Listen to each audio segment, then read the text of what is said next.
नहार को अब अपनी ही दादी और अग्नि पर शक हो गया है। वो दादी जिनका नहार ने हमेशा आदर किया, अब वही उसे अपनी नजरों में गिरने लगी है। सब कुछ तब शुरू होता है जब दादी अचानक देवी मां का रूप धारण कर लेती हैं और पूरे घर को यह यकीन दिला देती हैं कि उनके शरीर में कोई देवी समा गई है। उनका व्यवहार अचानक बदल जाता है और वो रोज रूही को ताने मारने लगती है, उसे दोषी ठहराने लगती है। रूही, जो खुद अपने बच्चे को लेकर डरी हुई है, अब इस देवी रूप से भी भयभीत हो जाती है। अग्नि, जो पहले से ही रूही से जलती है और नहार को हासिल करने का सपना देखती है, वो इस पूरे ड्रामे में दादी का पूरा साथ देती है। दोनों मिलकर रूही को मानसिक रूप से तोड़ने की कोशिश करती हैं। घर के बाकी लोग दादी के इस देवी रूप को सच्चाई मानकर चुप रहते हैं, लेकिन नहार, जो रूही से सच्चा प्यार करता है, इस पूरे खेल में कुछ गड़बड़ महसूस करने लगता है। उसे लगता है कि दादी का यह व्यवहार सामान्य नहीं है। उसे शक होता है कि दादी पर कोई देवी नहीं आई, बल्कि यह सब एक दिखावा है। और जैसे जैसे दिन बीतते हैं, नहार का शक और गहरा होता जाता है। इसी बीच उसकी मां मधुबाला उसका साथ देती है। मधुबाला कहती है कि बेटा, अगर तुझे लग रहा है कि कुछ गलत हो रहा है, तो तू सही होगा। नहार को अपने शक को यकीन में बदलने के लिए सबूत चाहिए होते हैं, इसलिए वो खुद ही दादी और अग्नि की जासूसी करने का फैसला करता है। एक दिन जब दादी और अग्नि कमरे में अकेली होती हैं, तो नहार छुपकर उनकी बातचीत सुनता है। दादी कहती हैं, अग्नि, अब हमें ऐसी चाल चलनी होगी कि रूही हमेशा के लिए इस घर से बाहर चली जाए। अगर हमारा सच नहार के सामने आ गया, तो हम दोनों जेल जाएंगे। अग्नि जवाब देती है, आप चिंता मत करो दादी, इस बार हम ऐसा प्लान बनाएंगे कि रूही खुद ही इस घर को छोड़ देगी। यही बातचीत सुनकर नहार को यकीन हो जाता है कि उसका शक सही था। दादी और अग्नि मिलकर उसकी पत्नी के खिलाफ साजिश रच रहे हैं।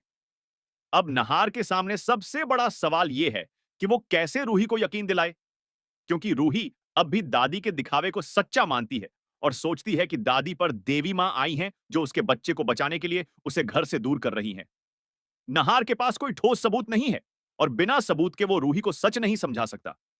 इसलिए अब नहार फैसला करता है कि वो दादी और अग्नि की अगली हरकत का इंतजार करेगा और उनके खिलाफ पक्के सबूत इकट्ठा करेगा। वो हर कमरे में रिकॉर्डर लगवाता है, कैमरे फिट करता है और हर बात को दस्तावेज की तरह सहेजता है। दूसरी तरफ दादी और अग्नि को कोई अंदाजा नहीं होता कि उनका हर झूठ अब रिकॉर्ड हो रहा है। वो अगली योजना पर काम कर रहे होते हैं, एक ऐसा जाल जिसमें रूही को झूठे आरोपों में फंसा दिया जाएगा।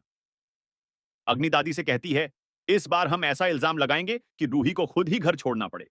और दादी मुस्कुराते हुए कहती हैं, लेकिन ध्यान रहे, नहार को कुछ भी पता नहीं चलना चाहिए। मगर यह बात वो नहीं जानती कि नहार सब कुछ सुन और देख रहा है। अब नहार की योजना साफ है। जैसे ही अग्नि और दादी कोई बड़ा कदम उठाएंगे, वो तुरंत अपने सबूतों के साथ पुलिस को बुलाएगा। और जब पुलिस के सामने सारे सबूत पेश होंगे, तब कोई भी दादी और अग्नि को नहीं बचा पाएगा। वो दोनों जेल जाएंगे और नहार और रूही की जिंदगी में फिर से सुकून लौटेगा। लेकिन रास्ता आसान नहीं है। दादी और अग्नि सिर्फ चालबाज ही नहीं, बहुत चालाक भी हैं। नहार को बहुत समझदारी से काम लेना होगा।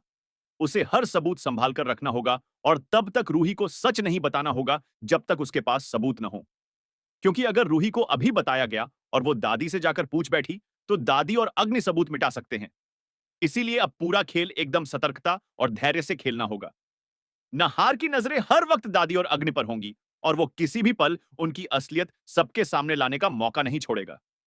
तो दोस्तों, अब देखना यह है कि क्या नहार समय पर सबूत इकट्ठा कर पाएगा?